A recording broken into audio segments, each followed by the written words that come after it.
Nous ouvrons à présent notre rubrique Le droit en question et aujourd'hui nous nous intéressons à la prestation compensatoire. Voilà, maître Sandra Pirarba est à présent à mes côtés. Bonjour maître. Bonjour. Alors aujourd'hui vous avez décidé de vous intéresser à la prestation compensatoire. On va dire plein de choses là-dessus. On commence par la définition. Qu'est-ce que la prestation compensatoire? Eh bien, c'est une somme d'argent versée par un époux à son ex-conjoint au moment du prononcé du divorce pour venir compenser la chute du niveau de vie créée par le divorce. Le Code civil parle de disparité économique créée par le divorce. En fait, finalement, la prestation compensatoire a pour but d'éviter un trop grand changement dans le niveau de vie au moment du prononcé du divorce.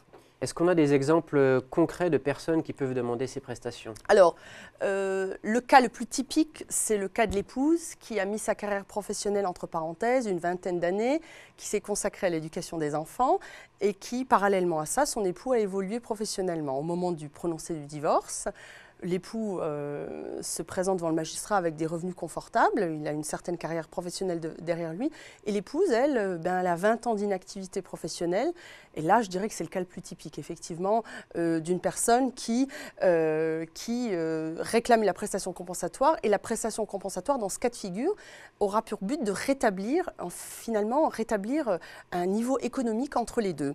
Dans ce cas, le juge doit tenir compte des sacrifices que l'épouse a faits pour justement favoriser la carrière professionnelle de son époux.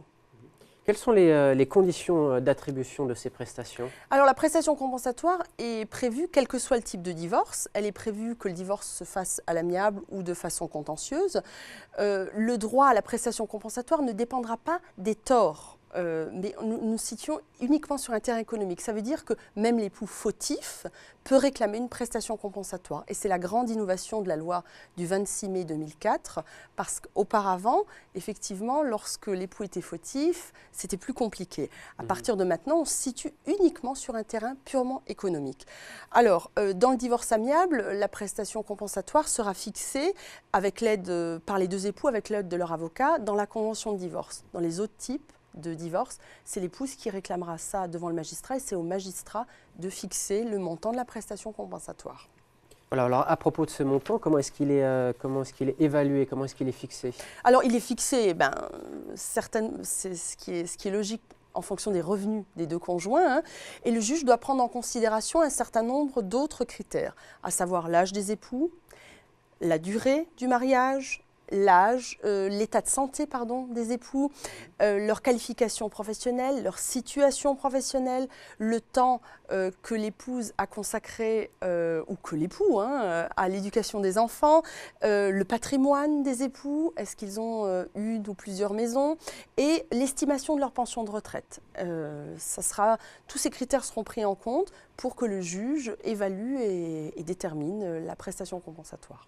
Très concrètement, quelle forme elle prend alors cette prestation? Eh bien, elle prend la forme d'un capital versé à l'épouse au moment du prononcé du divorce. L'époux peut demander à ce que ce capital soit versé en mensualité sur une durée maximum de 8 ans. Elle peut être échelonnée jusqu'à 8 ans.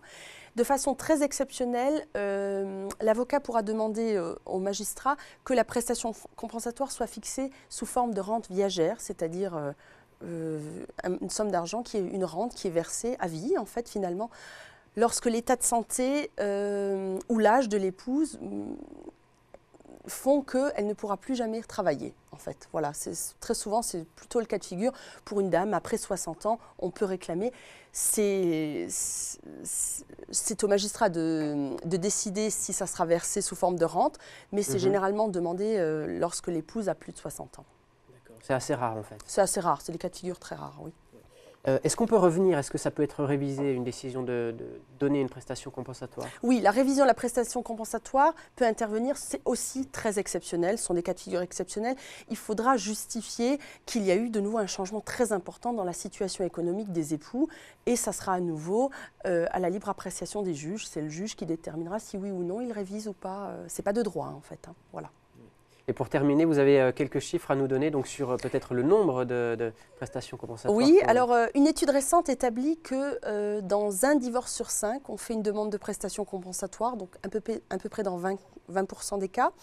Et dans 99% des cas, ce sont les femmes qui réclament la prestation compensatoire à leurs époux Pour la bonne et simple raison, c'est que malgré l'évolution de la société, c'est encore les femmes qui mettent leur carrière entre parenthèses. Lorsqu'il y en a un des deux qui met sa carrière entre parenthèses, c'est plutôt la femme pour élever les enfants, hein, plutôt que le mari. Voilà.